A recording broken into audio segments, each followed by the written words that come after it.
If you're gunning for a compact but powerful Android handset, it doesn't get much harder than choosing between the Galaxy Alpha and the Xperia Z3 Compact. Galaxy Alpha is Samsung's first truly elegant small screen phone, coming with premium design, hardware, but also price point.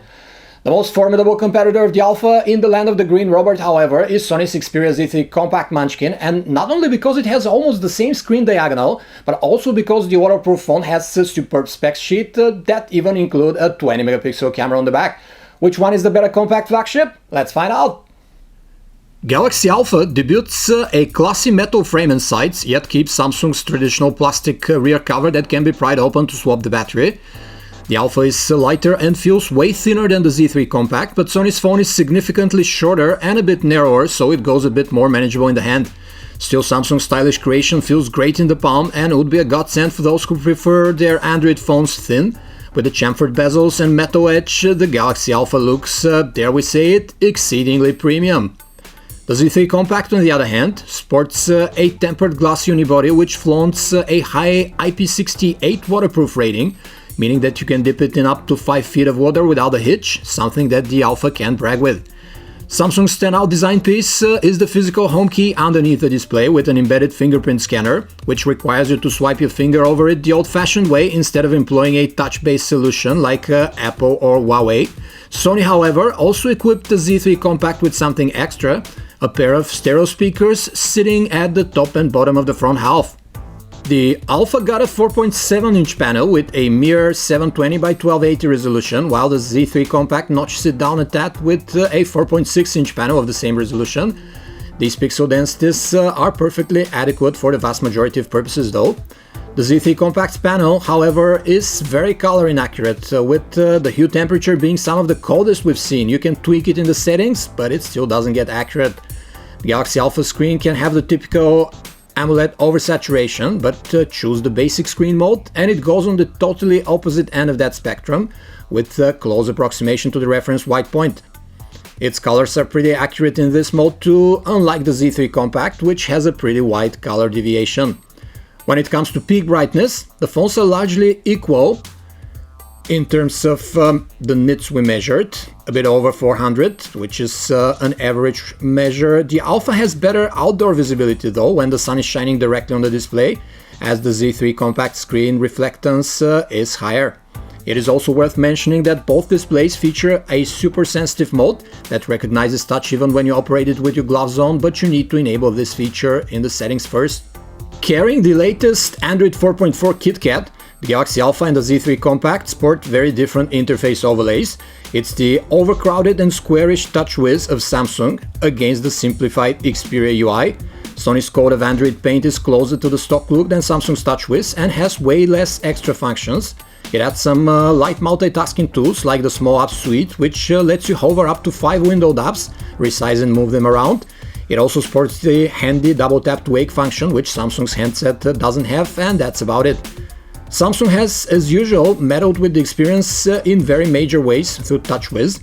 For example, the looks of the UI are nothing like you'd get with a Nexus device, as Samsung has gone for a flatter, colorful aesthetics which are more appealing compared with previous iterations. The number of features has also gone up. You now have ultra power saving mode, which can turn the Alpha screen black and white and limit available functionality down to the basics. This is great for those stretches of time when you just can't park yourself next to an outlet. There's a special multi-window feature too, which allows you to run and operate 2 apps simultaneously. Although this feature won't be as good on the smallish screen of the Alpha as on the Note 4, for example. Lastly, our personal favorite is Smart Stay. It's an exceedingly simple but clever feature that will keep the screen on for as long as you're looking at it and be on your default timeout setting. The Z3 Compact is powered by a Snapdragon 801 processor clocked at 2.5 GHz, which runs the interface and apps without much issues. The Xperia UI is lighter than TouchWiz, yet we noticed a few gaps in transitions and redrawing while flicking the interface around, though nothing major. Samsung offers 2 versions of the Alpha. The one for the US market comes with the same 2.5 GHz Snapdragon 801 as the Z3 Compact, while the other is with the company's own octa-core Exynos 5430, clocked at 1.8 GHz. Both are very capable chipsets, delivering higher synthetic scores than with the Z3 Compact. TouchWiz slows down things though, so navigating around the interface is not the smoothest we've experienced. The companies have placed 2GB of RAM in both handsets, so you can rest assured you can load tens of apps in the memory and pick up right where you left off without a hitch. The Z3 Compact comes with 16GB of internal memory, while Samsung planted 32 in the Alpha, but unlike Sony's phone, it lacks a microSD slot for expansion. Samsung put two browsers in the Alpha, its own TouchWiz piece and Google's Chrome, while the Z3 Compact ships with Chrome only. The browsers on both handsets perform admirably while scrolling, panning around or zooming, but we would give our preference to the TouchWiz renderer, which is faster and lets you sideload Adobe Flash. The handsets flaunt 4G LTE connectivity with market-dependent band support and 42 megabits per second HSPA+. Galaxy Alpha LTE modem supports category 6, meaning up to 300 megabits per second download speeds if your carrier can provide those at all, while Sony makes do with a category 4 one featuring a 150 megabits per second pipeline. We also get Wi-Fi AC, Wi-Fi Direct, Bluetooth 4.0, GPS, DONA and NFC on the phones, but Sony one-ups Samsung in wired connectivity as it flaunts an MHL port, letting you hook the Z3 directly or through an adapter to a TV.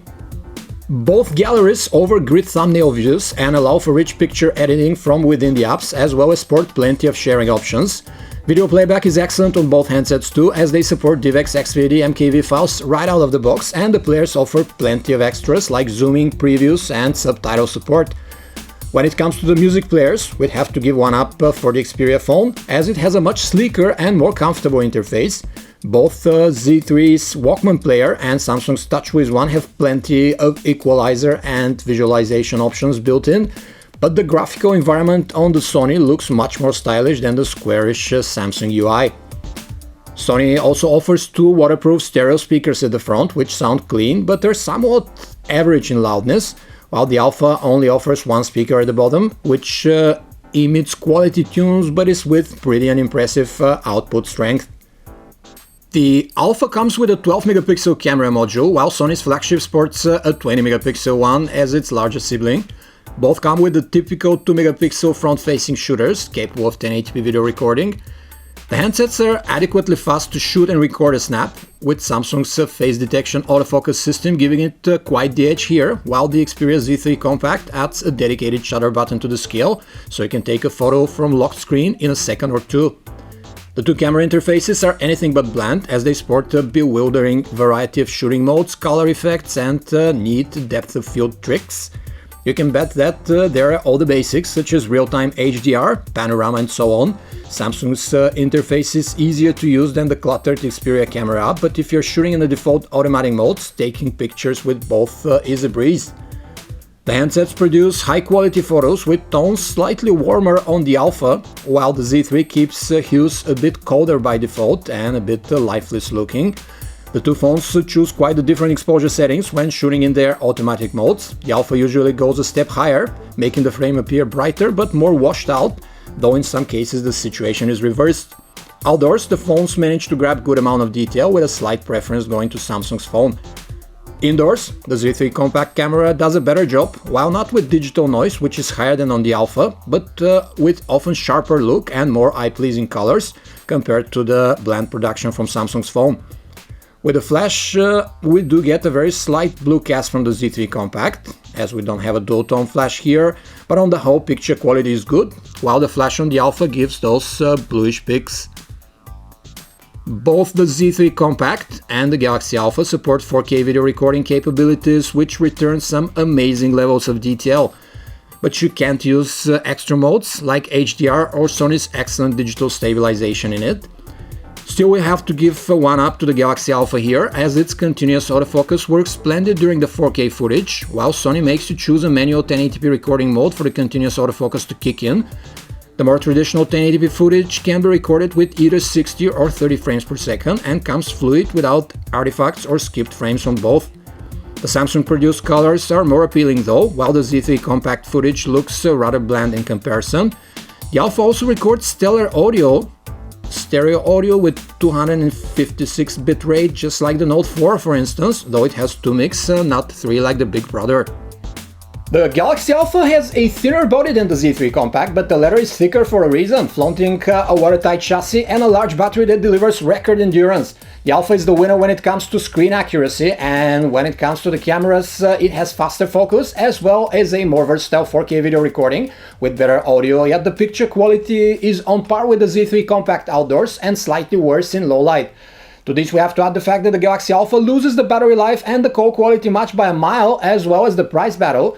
The Sony Z3 Compact is currently about $150 cheaper than the Alpha, so your wallet will be a factor in the decision too. This was a video comparison between the Samsung Galaxy Alpha and the Sony Xperia Z3 Compact from PhoneArena. For more information about these and other handsets, you can visit us at PhoneArena.com. Thanks for watching.